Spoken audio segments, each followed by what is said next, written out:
तो स्वास्थ्य की जो है हम परिभाषा आगे देखेंगे कि स्वास्थ्य की परिभाषा में शारीरिक स्वास्थ्य भी होता है, मानसिक स्वास्थ्य भी होता है और सामाजिक स्वास्थ्य भी होता है। तो जो मानसिक स्वास्थ्य है, तो मानसिक स्वास्थ्य नकारात्मक रूप से कब प्रभावित होता है? जब व्यक्ति बहुत अधिक दबाव का अनुभव करता है। दबाव का अनुभव करेगा, उसी से भय, निराशा, अवसाद आदि अनेक मानसिक समस्या उत्पन्न होगी। तो यदि हम दबाव का सामना करने की तकनीकें सीखेंगे तो निश्चित रूप से मानसिक स्वास्थ्य का जो है इससे प्रोत्साहन होगा।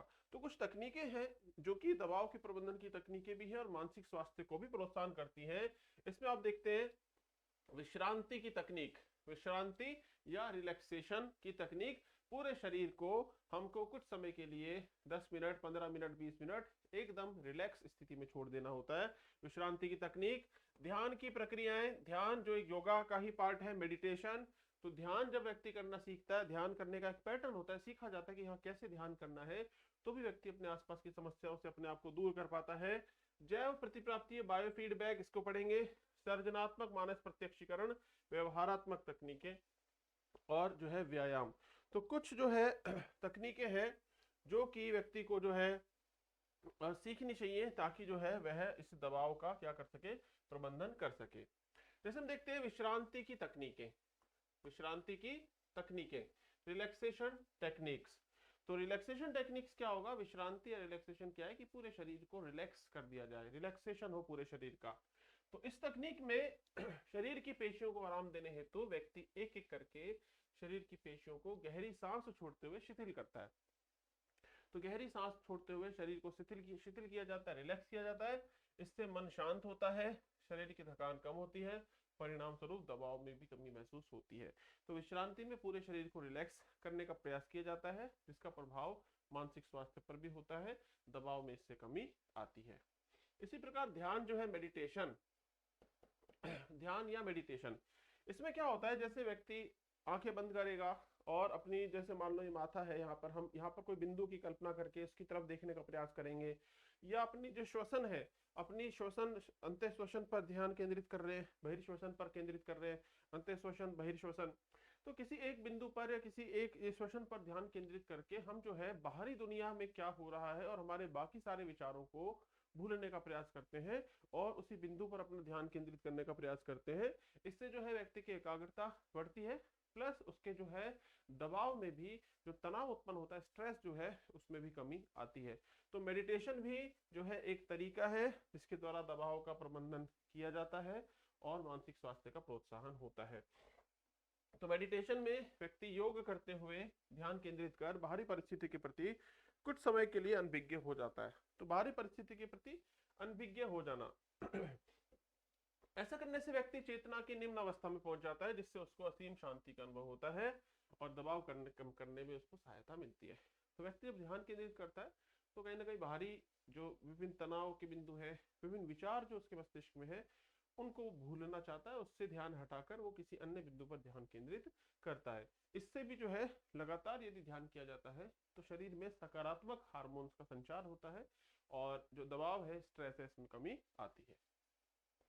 बायोफीडबैक या जैव पुनर्प्राप्ति क्या होता है? देखो, बायोफीडबैक, बायोफीडबैक में हमको, जैसे हम ये दोनों क्रियाएं कर रहे हैं, इन दोनों क्रियाओं को प्रारंभ करने से पहले यदि हमारे शरीर में हम अपना ब्लड प्रेशर को नापें, हमारी जो हृदय दर है उसे नापें, रेस्पिरेशन की रेट जो है इसे नापें, और उसके उपरांत हम अपना इनका अभ्यास प्रारंभ करें। इनके अभ्यास के उपरांत जैसे समय निकलता है कुछ, हम अपने शरीर की वह सूचनाएं फिर से ज्ञात करें। तो यदि हम दबाव प्रबंधन की तकनीकों का प्रयोग कर रहे हैं और हम लगातार अपने शरीर के जो इंडिकेटर है, आंतरिक जो हमारी जैविक क्रियाएं होती हैं, उनकी सूचना हमको लगातार मिलती रहे, तो भी व्यक्ति को जो है कुछ सकारात्मकता मिलती है कि यदि ब्लड प्रेशर में कुछ कमी आ रही है तो भी व्यक्ति को सकारात्मकता मिलती है, व्यक्ति इन क्रियाओं को अच्छे से करता है। तो बायोफीडबैक का मीनिंग ये होता है कि व्यक्ति की आंतरिक जैविक क्रियाएं जो हो रही हैं उनके बारे में जो सूचना है वो व्यक्ति को प्रदान की जाए, और उससे व्यक्ति जो है कहीं ना कहीं यदि उसको अच्छे रिजल्ट्स मिल रहे हैं तो वह अन्य क्रियाओं के प्रति और पॉजिटिव तरीके से जो है वह जो है दबाव प्रबंधन की तकनीकें करने लगता है। क्योंकि निश्चित रूप से यदि दबाव में कमी आएगी तो ब्लड प्रेशर में कमी आएगी, यदि सामान्य से अधिक ब्लड प्रेशर है तो वो दबाव यदि घटेगा तो ब्लड प्रेशर में भी गिरावट आएगी। तो बायोफीडबैक क्या होता है कि यदि जैविक क्रियाओं अर्थात व्यक्ति की आंतरिक देह की स्थितियों के बारे में व्यक्ति को सूचना दी जाती है तो वह बायोफीडबैक कहलाता है। व्यक्ति की आंतरिक दैहिक सूचनाओं के बारे में व्यक्ति को सूचना दी जाए। इस प्रक्रिया में दबाव से शरीर में विभिन्न शरीर क्रियात्मक और दैहिक परिवर्तनों जैसे हृदय गति, श्वसन की दर आदि पर विभिन्न उपकरणों के माध्यम से व्यक्ति ध्यान देता है। तो विभिन्न उपकरणों का प्रयोग किया जाता है जिसके माध्यम से श्वसन दर की, हृदय दर की, रक्तचाप की आदि की जानकारी प्राप्त की जाती है। साथ ही स्व नियंत्रण द्वारा दबाव को कम महसूस करने का अभ्यास करते हुए इन शारीरिक परिवर्तनों के परिवर्तन को समझने का प्रयास व्यक्ति करता है। लगातार देखता रहता है कि दबाव प्रबंधन की जो भी तकनीकी व्यक्ति प्रयोग कर रहा है उसका शरीर पर क्या प्रभाव हो रहा है, ये जो इंडिकेटर है इन पर किस प्रकार से जो है प्रभाव हो रहा है। अब एक पॉइंट है हमारा दबाव प्रबंधन में ही सर्जनात्मक मानस प्रत्यक्षीकरण। सर्जनात्मक मानस प्रत्यक्षीकरण, इसका मीनिंग क्या होता है? देखो, ये जुड़ा हुआ है सकारात्मक सोच से। सकारात्मक चिंतन और किसके प्रति? स्वयं के प्रति। स्वयं के प्रति व्यक्ति थोड़ा सकारात्मक चिंतन रखे, थोड़ी सी पॉजिटिविटी बनाए रखे। कोई लक्ष्य का निर्धारण करता है व्यक्ति, कोई व्यक्ति क्या करता है? सबसे पहले लक्ष्य का निर्धारण करता है। लक्ष्य का निर्धारण कहां पे किया जाएगा? सबसे पहले मन में। सबसे पहले कोई लक्ष्य का निर्धारण कहां होगा? मन में। लक्ष्य को प्राप्त भी सबसे पहले कहां पर किया जाएगा? मन में। कोई भी चीज सबसे पहले मन में होती है, उसके बाद ही हम बाहर उसको प्राप्त कर सकते हैं। यदि आपने आईएएस बनने का कभी सोचा ही नहीं तो आप आईएएस कैसे बनोगे? सबसे पहले आप आईएएस बनने के बारे में, आरएएस बनने के बारे में अपने मन में सोचोगे, तभी तो आप आगे बढ़ोगे। तो लक्ष्य का निर्धारण मन में किया जाता है, प्लस मन में ही उसका चिंतन किया जाता है। मन में ही जो है चिंतन किया जाएगा, प्रत्यक्षीकरण किया जाएगा कि आखिर कैसे, किस प्रकार से लक्ष्य को प्राप्त किया जा सकता है। प्लस व्यक्ति जो है स्वयं के प्रति क्या रखेगा? सकारात्मक चिंतन को बनाकर रखेगा। तो व्यक्ति स्वयं के प्रति सकारात्मक धारणा रखे, सकारात्मक चिंतन रखे, अपने लक्ष्य को प्राप्त, लक्ष्य क्या है उसको निर्धारित करे, मन में कल्पना करे किस प्रकार से लक्ष्य को प्राप्त करना है। तो ये जो तकनीक है इसको कहते हैं सर्जनात्मक मानस प्रत्यक्षीकरण। और व्यक्ति को सकारात्मक चिंतन रखना होता है और इससे जो है दबाव में कमी आती है, नकारात्मक भावनाओं से व्यक्ति जो है दूर रहता है। इसके लिए क्या चाहिए? व्यक्ति का मन शांत हो, शरीर विश्राम अवस्था में हो, आंखें बंद हो, तो ये मानस प्रत्यक्षीकरण क्या हो जाता है? सरल होता है। अपने लक्ष्य को देखना, उस लक्ष्य को कैसे प्राप्त करना उसके बारे में विचार करना। ऐसा करने से अवांछित विचारों के हस्तक्षेप में कमी आती है। व्यक्ति को वह सर्जनात्मक ऊर्जा प्राप्त होती है जिससे वह काल्पनिक दृश्य को वास्तविकता में परिवर्तित कर सके। एक काल्पनिक दृश्य जो आपका लक्ष्य है उसको आपको किसमें बदलना है? वास्तविकता में बदलना है। तो उसके लिए आपको चिंतन करना होगा, चिंतन मंथन करना होगा, तो वो आप अपने मस्तिष्क में करोगे। तो वो जो काल्पनिक लक्ष्य है उसको वास्तविकता में बदलना है, चिंतन मंथन उसके लिए आपको करना है, उसे आप जो है प्राप्त करोगे। सर्जनात्मक मानस प्रत्यक्षीकरण। ऐसे ही है व्यायाम। तो व्यायाम जो है ये आपको मालूम है कि यदि हम व्यायाम करते हैं, यदि रेगुलर चलते हैं, हल्का दौड़ते हैं, लगातार रनिंग कोई करता है, साइकिलिंग कोई करता है, खेलता कूदता है, तो शरीर में जो है सकारात्मक हार्मोन्स का लेवल बढ़ता है। हमारा हृदय की जो क्षमता है, पंपिंग की क्षमता है, वो बढ़ती है। मांसपेशियों के स्वास्थ्य में सुधार होता है। मस्तिष्क में जो हमारे ऐसे हार्मोन्स, जो ऐसे हमारे केमिकल्स, न्यूरोट्रांसमीटर्स उत्पन्न होते हैं जो दबाव में कमी लाते हैं, तनाव में कमी लाते हैं, तो कहीं ना कहीं एक सकारात्मकता मिलती है। तो व्यायाम जो है बहुत जरूरी होता है दबाव के प्रबंधन के लिए। तो दबाव के प्रति अनुक्रिया के बाद अनुभव किए गए शरीर क्रियात्मक भाव प्रबोधन के लिए व्यायाम एक सक्रिय निर्गम मार्ग प्रदान कर सकता है। मतलब कि यदि मान लिया दबाव है तो उस दबाव के प्रभाव से हमको दूर होना है, तो हम क्या करें? व्यायाम करें। व्यायाम करने से क्या होगा? सकारात्मक जो है सकारात्मकता आएगी और दबाव में क्या आएगी? फिर कमी आएगी। तो दबाव में कमी आएगी किससे? व्यायाम के माध्यम से। ऐसा वैज्ञानिकों ने जो है प्रमाणित किया हुआ है। नियमित रूप से यदि कोई व्यक्ति व्यायाम करता है तो हृदय की दक्षता में सुधार होता है, फेफड़े के कार्यों में वृद्धि होती है, रक्तचाप में कमी होती है, फेफड़ों की क्षमता बढ़ेगी, ब्लड प्रेशर में कमी आएगी, रक्त में वसा की मात्रा घटती है और शरीर के प्रतिरक्षा तंत्र में सुधार होता है। रक्त में फैट का लेवल घटेगा, शरीर की इम्यूनिटी बढ़ेगी। तो ये जो है सकारात्मक प्रभाव जो है होंगे। तैरना, टहलना, दौड़ना, साइकिल चलाना, रस्सी कूदना इत्यादि दबाव को कम करने में सहायक है। प्रत्येक व्यक्ति को सप्ताह में कम से कम 4 दिन एक साथ 30 मिनट या इससे अधिक व्यायाम करना चाहिए प्रत्येक सत्र में। तो निश्चित रूप से फिजिकल एक्टिविटी करनी चाहिए, और ये जो फिजिकल एक्टिविटी होती है इससे व्यक्ति का ओवरऑल स्वास्थ्य का सुधार होता है, स्वास्थ्य इंप्रूव होता है, दबाव में कमी आती है, मानसिक स्वास्थ्य को इससे प्रोत्साहन मिलता है। तो बहुत ही इंपॉर्टेंट है। अब यहाँ पे पॉइंट है स्वास्थ्य और खुशहाली। स्वास्थ्य का मीनिंग तो हो गया हेल्थ, और खुशहाली का मीनिंग हो गया वेल बीइंग। वेल बीइंग, खुशी का अनुभव होना, वेल बीइंग। तो स्वास्थ्य क्या है और खुशहाली क्या है, इसको हमको थोड़ा सा देखना होगा। स्वास्थ्य का जो परंपरागत जो परिभाषा थी, स्वास्थ्य, इसकी जो परंपरागत परिभाषा बताई जाती थी उसमें तो ऐसे सीधे सीधे कह दिया जाता था कि रोगों का अभाव, रोगों का जो अभाव है वही क्या है, स्वास्थ्य। कोई व्यक्ति यदि उसे कोई रोग नहीं है इसका मतलब वो स्वस्थ है और स्वास्थ्यपूर्ण उसकी स्थिति है। लेकिन वर्तमान की जो परिभाषा है, वर्तमान की परिभाषा ये है कि जो स्वास्थ्य जो है केवल रोगों की अनुपस्थिति को ही स्वास्थ्य नहीं कहते। रोगों की अनुपस्थिति मात्र ही स्वास्थ्य नहीं है, स्वास्थ्य के साथ तो व्यक्ति का शारीरिक, मानसिक और सामाजिक स्वास्थ्य जुड़ा हुआ है। व्यक्ति समाज में रहकर उत्पादकतापूर्ण तरीके से अपने समस्त क्षमताओं का प्रयोग करते हुए कार्य कर सके, सकारात्मक बने रहकर कार्य कर सके, तो ये जो है ओवरऑल स्वास्थ्य की स्थिति कहलाती है।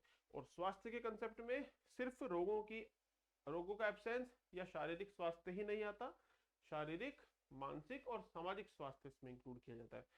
सामाजिक स्वास्थ्य में भी यही है कि व्यक्ति समाज में रहता है तो कहीं ना कहीं समाज में रहकर सकारात्मक बने रहकर अपने कार्य करे और वहां पर किसी प्रकार का कोई व्यवधान या दबाव नहीं हो। समाज और परिवार का सदस्य व्यक्ति होता है और अनेक प्रकार की नकारात्मकता वहां पर उत्पन्न हो सकती है। तो दबाव को नियंत्रण कर या उसका प्रबंधन करने के लिए उपरोक्त टेक्निक्स को प्रयोग किया जाए, ये जो हमने अब तक टेक्निक्स पढ़ी थी, विश्रांति और सारी टेक्निक, तो स्वास्थ्य वर्धन किया जा सकता है। ये ऐसी टेक्निक है ना सिर्फ शारीरिक बल्कि मानसिक स्वास्थ्य पर भी सकारात्मक प्रभाव डालती है। WHO ने क्या कहा है स्वास्थ्य को परिभाषित करते हुए कि स्वास्थ्य का अभिप्राय, इंपॉर्टेंट है, ये आपको साइंस वाला हमारा जो पोर्शन है वहां पर भी काम आएगा। स्वास्थ्य का अभिप्राय केवल किसी बीमारी या रोग की अनुपस्थिति नहीं है, केवल कोई बीमारी या रोग की अनुपस्थिति ही नहीं है स्वास्थ्य, बल्कि स्वास्थ्य एक ऐसा समग्र शब्द है जिसमें व्यक्ति के शारीरिक, मानसिक और सामाजिक तीनों पक्षों को शामिल किया गया है। और विश्व स्वास्थ्य संगठन ने अपनी परिभाषा में खुशहाली को महत्वपूर्ण माना है।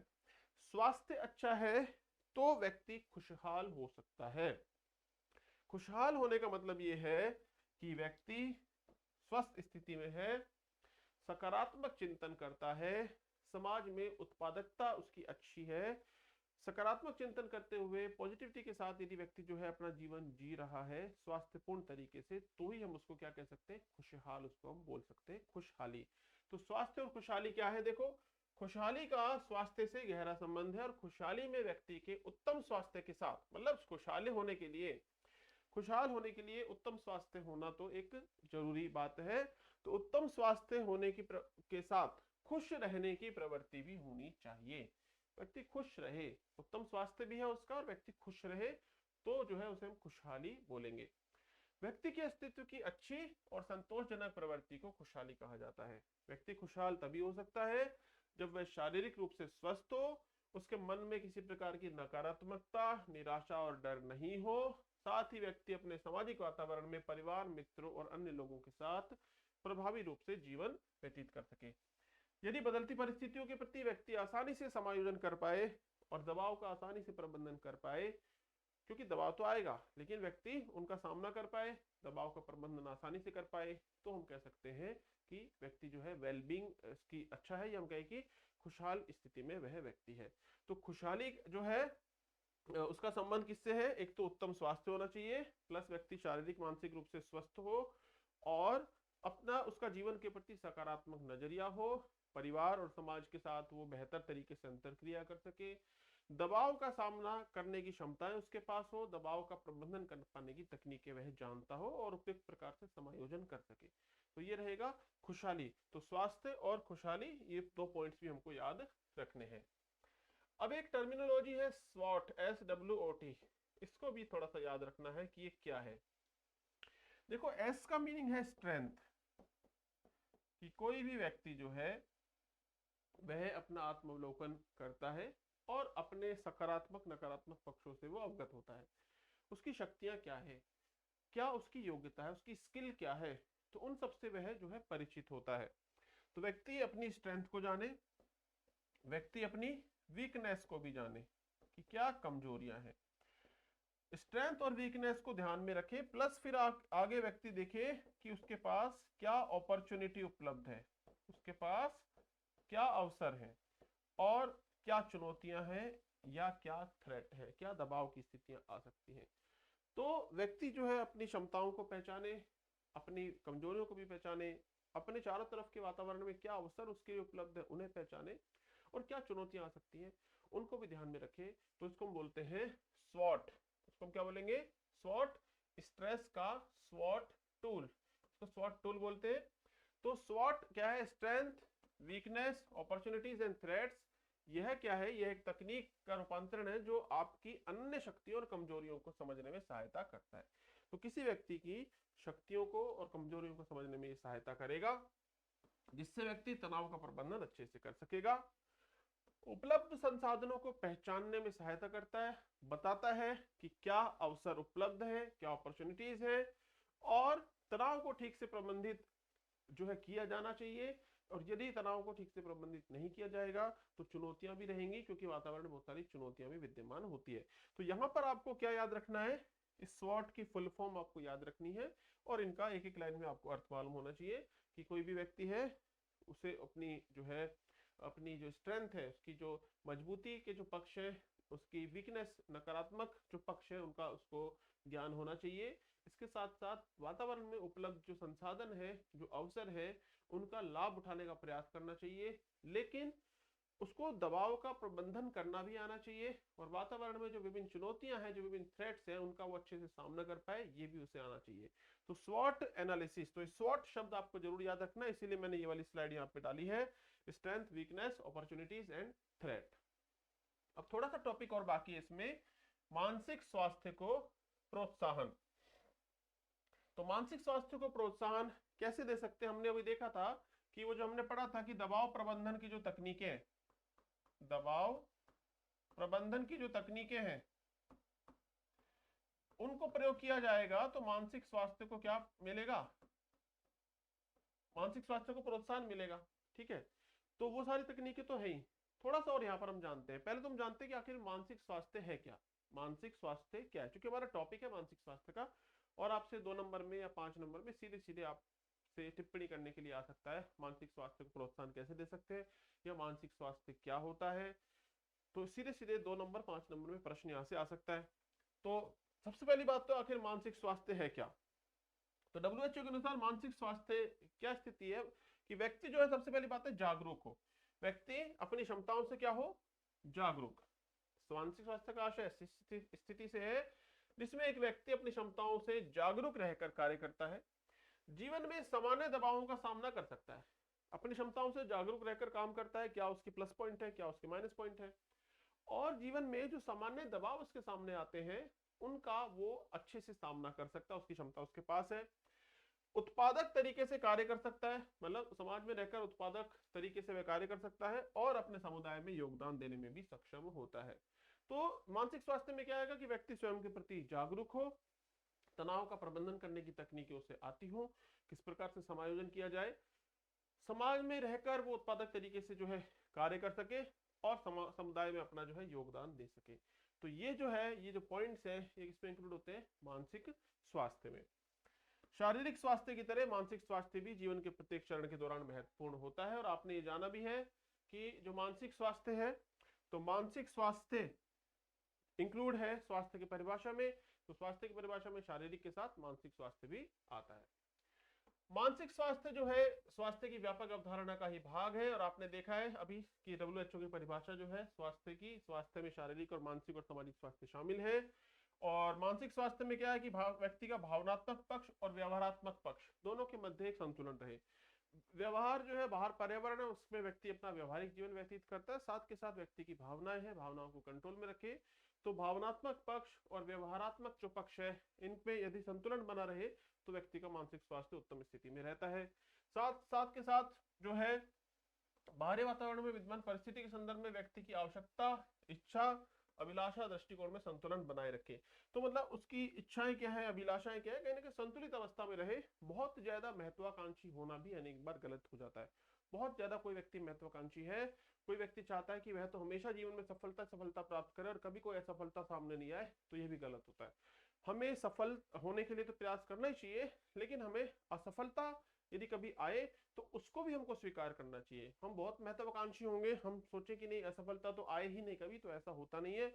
और अनेक बार ऐसी स्थिति में यदि कोई व्यक्ति की सोच ऐसी है कि उसको सफलता ही सफलता चाहिए और उसको सफलता मिल भी रही है काफी समय से, अचानक कोई असफलता मिले तो वह काफी अधिक तनाव और जो है अवसाद का अनुभव कर सकता है। तो अच्छे मानसिक स्वास्थ्य के लिए कुछ उपाय किए जा सकते हैं। क्या है? यथार्थ संपर्क। देखो, यथार्थ संपर्क का मीनिंग ये है कि व्यक्ति अपने आप के प्रति जागरूक हो, अपनी स्ट्रेंथ और वीकनेस को जाने और उसी के अनुसार जो है अपने लक्ष्यों का निर्धारण करे, और जिन लक्ष्यों का निर्धारण वो करे उसको जो है सकारात्मक रूप से प्राप्त करने का प्रयास करे। तो अच्छे मानसिक स्वास्थ्य को बनाए रखने के लिए स्वयं की प्रतिक्रियाओं, भावनाओं, योग्यताओं की एक समीक्षा करनी आवश्यक है, और जितना यथार्थ में जिएंगे बहुत सी निराशा और कुंठाओं से बचे रहेंगे। तो व्यक्ति को अपनी स्ट्रेंथ और अपनी वीकनेस का ज्ञान होना चाहिए और उसी के अनुसार ही अपने लक्ष्यों का निर्धारण हो, सकारात्मक बने रहकर अपने लक्ष्य जो है फिर वो प्राप्त करे। आवेग नियंत्रण बहुत जरूरी है कि अच्छा मानसिक स्वास्थ्य स्थापित करने के लिए आवश्यक है कि व्यक्ति जो है उसका अपनी भावनाओं पर नियंत्रण हो, व्यक्ति अपनी भावना और इच्छाओं को कंट्रोल में रहकर जो है कार्य करे। आत्मसम्मान का मीनिंग ये है, सेल्फ एस्टीम या आत्मसम्मान यहाँ पे है कि व्यक्ति अपना खुद का मूल्यांकन करे और सकारात्मक रूप से मूल्यांकन करे, वो जाने कि क्या उसकी शक्तियां हैं और अपनी शक्तियों को जानकर और सकारात्मक रहकर वो जीवन जिए, अपने लक्ष्यों को प्राप्त करे। कोई व्यक्ति किस तरीके से अपने बारे में महसूस करता है, व्यक्ति का आत्मसम्मान उसकी खुशी के स्तर को वह प्रभावित करता है और उसके जीवन को कम में ज्यादा तनावपूर्ण बना सकता है। कोई व्यक्ति अपने बारे में क्या सोचता है, क्या वो अपने लिए हमेशा ही नकारात्मक सोचता है, क्या मैं कुछ नहीं कर सकता, मुझसे कुछ नहीं होगा, यदि ऐसी भावना रखेगा तो कहीं ना कहीं तनावपूर्ण स्थिति बनेगी। लेकिन व्यक्ति अपनी किसी शक्ति को पहचाने और सकारात्मकता दिखाए तो व्यक्ति के जीवन में तनाव में निश्चित रूप से कमी आएगी। स्ववार्ता आंतरिक बातचीत है जिससे हम दुनिया को देखने, परिस्थिति की व्याख्या करने और खुद से संवाद करने के लिए उपयोग करते हैं। खुद से बातचीत करना, भाई आत्मसम्मान की जब हम बात कर रहे थे, अपने अंदर झांक कर देखना है, अपने शक्तियों कमजोरियों को पहचानना है, तो वहां पर स्ववार्ता का पॉइंट भी आता है कि हम अपने आप से बातचीत करें। ऋणात्मक आत्मचर्चा व्यक्ति को सीमित कर सकती है, तनाव स्तर बढ़ा सकती है। यदि हम अपने बारे में नकारात्मक सोचे कि नहीं मुझसे ये भी नहीं हो सकता, मुझसे ये भी नहीं हो सकता, ये भी नहीं होगा, अपनी शक्तियों को नहीं पहचाने और केवल नकारात्मक पक्षों को देखे, तो व्यक्ति जो है कहीं ना कहीं उसके जीवन में तनाव का स्तर बढ़ सकता है, जीवन में नकारात्मकता आ सकती है। सकारात्मक आत्मचर्चा की आदत विकसित करके जीवन में सुधार किया जा सकता है। और ऐसे ही जो एक पॉइंट है हमारा सकारात्मक विचार, जब तक आपने पढ़ा है कि मानसिक स्वास्थ्य की गुणवत्ता इस बात पर निर्भर है कि हम अपने विचारों को सकारात्मक दिशा देते हैं अथवा नकारात्मक। आपने आत्मसम्मान के पॉइंट पे भी देखा है कि खुद से वार्ता करनी है, स्ट्रेंथ वीकनेस को जानना पहचानना है। लेकिन ऐसा नहीं है कि केवल नकारात्मक पक्षों को ही देखना है, केवल नकारात्मक को ही देखेंगे फिर तो हम जो है तनाव में आ सकते हैं। हमको अपनी शक्तियों को भी पहचानना है कि हम किस प्रकार जो है आगे बढ़ सकते हैं, किन क्षेत्रों में जो है हम सफल हो सकते हैं। तो नकारात्मक विचार नकारात्मक भाव पैदा करते हैं, क्रोध, नफरत, ईर्ष्या, डर, निराशा। इन नकारात्मक संवेगों को कंट्रोल करना आवश्यक है, क्योंकि व्यक्ति यदि ज्यादा नकारात्मक रहेगा तो उसका जो हमारा जो स्वास्थ्य है, ये स्वास्थ्य भी हमारा नकारात्मक रूप से प्रभावित होगा, क्योंकि शरीर में क्या होगा, नेगेटिव हार्मोन्स बनेंगे, नकारात्मक हार्मोन्स शरीर में बनेंगे, जो कि विभिन्न जो है हृदय रोग, उच्च रक्तचाप, इस प्रकार की बीमारियां कर सकते हैं। तो मानसिक स्वास्थ्य को बनाए रखने के लिए ये वाले पॉइंट जो है इनको भी हमको थोड़ा सा ध्यान रखना है। जो है यथार्थ से संपर्क में रहकर जीवन को जीना है, हमको सकारात्मक सोच बनाए रखनी है, एक सकारात्मक आत्मचर्चा भी आवश्यक है। तो ये पॉइंट जो है हमको याद रखने मानसिक स्वास्थ्य में। तो यहाँ पर जो है हमने अपना जो तनाव और तनाव का प्रबंधन, या हम कहें कि प्रतिबल और प्रतिबल का प्रबंधन, ये पूरा टॉपिक जो है इसको हमने जो है डिस्कस किया है। तो मिलते हैं फिर अपने नेक्स्ट लेक्चर में।